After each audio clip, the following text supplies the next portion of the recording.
गंगा नदी, यहां गंगा जी है बगल में। अरे काशी जी में तो है ये है, तब काशी जी ढेर दूर थोड़ी है। काशी पास में है कि प्रयाग पास में है? अच्छा, दोनों के बीच में है। अच्छा, तब तो ठीक है, इधर दौड़िए चाहे उधर दौड़ जाइए। हाँ। गंगा जी आप लोग देखे हैं? कोई नहीं बोल रहा है। अच्छा, हाँ हाँ हाँ, देखे, अच्छी बात। गंगा जी सीधी बहती हैं कि टेढ़ी टेढ़ी? बोलिए। टेढ़ी टेढ़ी बहती हैं। और केवल प्रयाग से काशी के बीच में टेढ़ी टेढ़ी नहीं बही हैं, गोमुख से लेकर गंगा सागर तक गंगा जी टेढ़ी मेढ़ी बही हैं। गोस्वामी जी कहते हैं गंगा गोमुख से गंगा सागर तक सीधी नहीं गई, टेढ़ी मेढ़ी गई। लेकिन आपको एक बात बताऊं, कितना भी मोड़ गंगा में क्यों ना आए, गंगा कितनी भी टेढ़ी मेढ़ी क्यों ना हो गई, परंतु गंगा की पवित्रता में कोई कमी नहीं आई, कोई कमी नहीं आई। आजकल कोई आदमी थोड़ा दुष्ट होता है ना, तो समाज के लोग कहते हैं बच के रहिए, बहुत टेढ़ा आदमी है वो। टेढ़ा यानी दुष्ट आदमी, समझ रहे हैं ना? लेकिन गंगा टेढ़ी मेढ़ी होने के बाद भी जितनी पवित्र गोमुख में है, गंगा उतनी ही पवित्र गंगा सागर में भी है। गंगा की पवित्रता में कोई कमी नहीं आई। गोस्वामी जी कहते हैं जैसे टेढ़ी मेढ़ी होने के बाद भी गंगा पवित्र बनी है, उसी प्रकार मुझे कविता लिखने का ढंग नहीं आता। ये मेरी रामचरितमानस जो कविता है ये भी टेढ़ी मेढ़ी है, लेकिन मुझे विश्वास है ये पवित्र है। गति कूर, कूर मने टेढ़ी मेढ़ी, गति मने धारा वेग। गति कूर कविता सरित की, जो सरित पावन पाथ की। जिस प्रकार गंगा जी टेढ़ी मेढ़ी बही हैं, उसी प्रकार ये राम कथा गंगा भी टेढ़ी मेढ़ी है।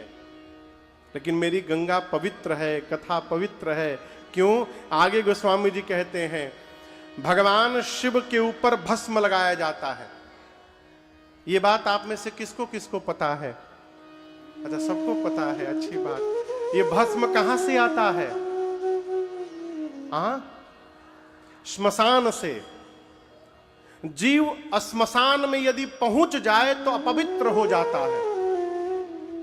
श्मशान में यदि जीव चला गया, कुछ छुए भी नहीं, तो अपवित्र माना जाता है। घर में आता है तो उसको शुद्ध होना पड़ता है। और श्मशान का यदि भस्म, चिता की राख यदि स्पर्श हो जाए तब क्या गति होगी? लेकिन गोस्वामी जी कहते हैं श्मशान का राख जो सबसे अपवित्र वस्तु है, वही राख जब भगवान शंकर के ऊपर चढ़ जाता है तो वो संसार का सबसे पवित्र भस्म बन जाता है। जो राख श्मशान में पड़ा है, कोई स्पर्श नहीं करता, वही राख भगवान शिव के संपर्क में आ जाए तो लोग उस राख को लेकर ललाट पर लगाते हैं, सिर पर चढ़ाते हैं। क्यों? शिव के संपर्क में आने का प्रभाव है।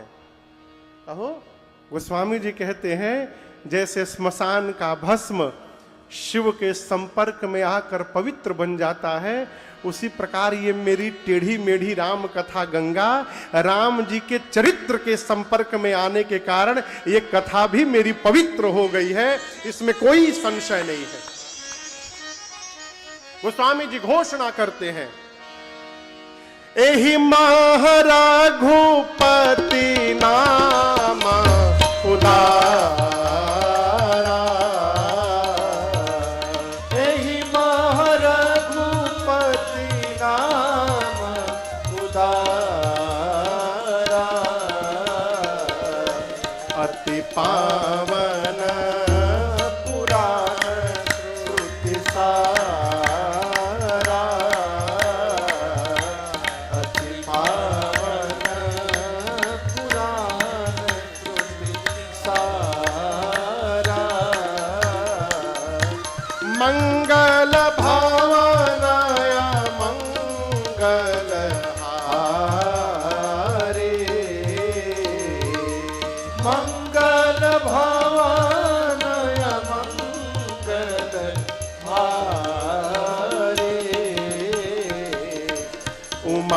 सहित जेहि जपत पुरारे, उमा सहित जेहि जपत पुरारे, उमा सहित जेहि जपत पुरारे।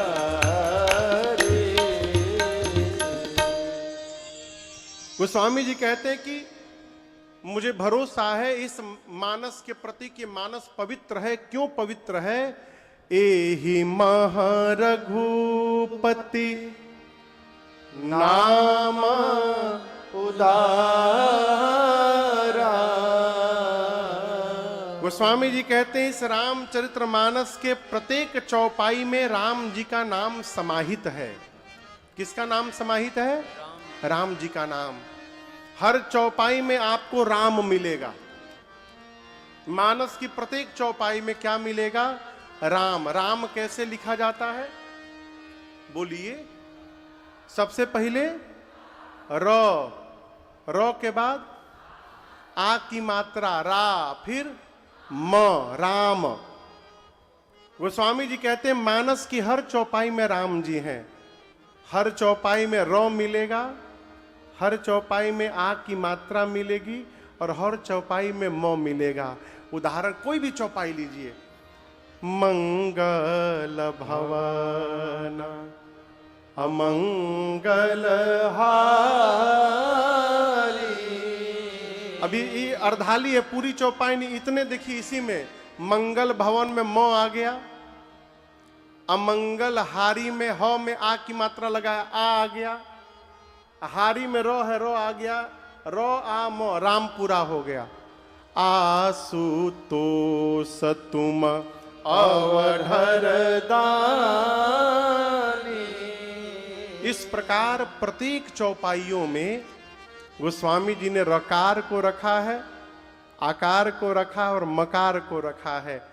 इसी नाम का भरोसा है गोस्वामी जी को कि मेरी कविता भले टेढ़ी मेढ़ी है परंतु इसमें राम जी का नाम है और ये राम जी का नाम इसको पवित्र बना कर रखेगा, इसमें कोई संशय नहीं है। ये कथा की महिमा है। ये कथा करती क्या है?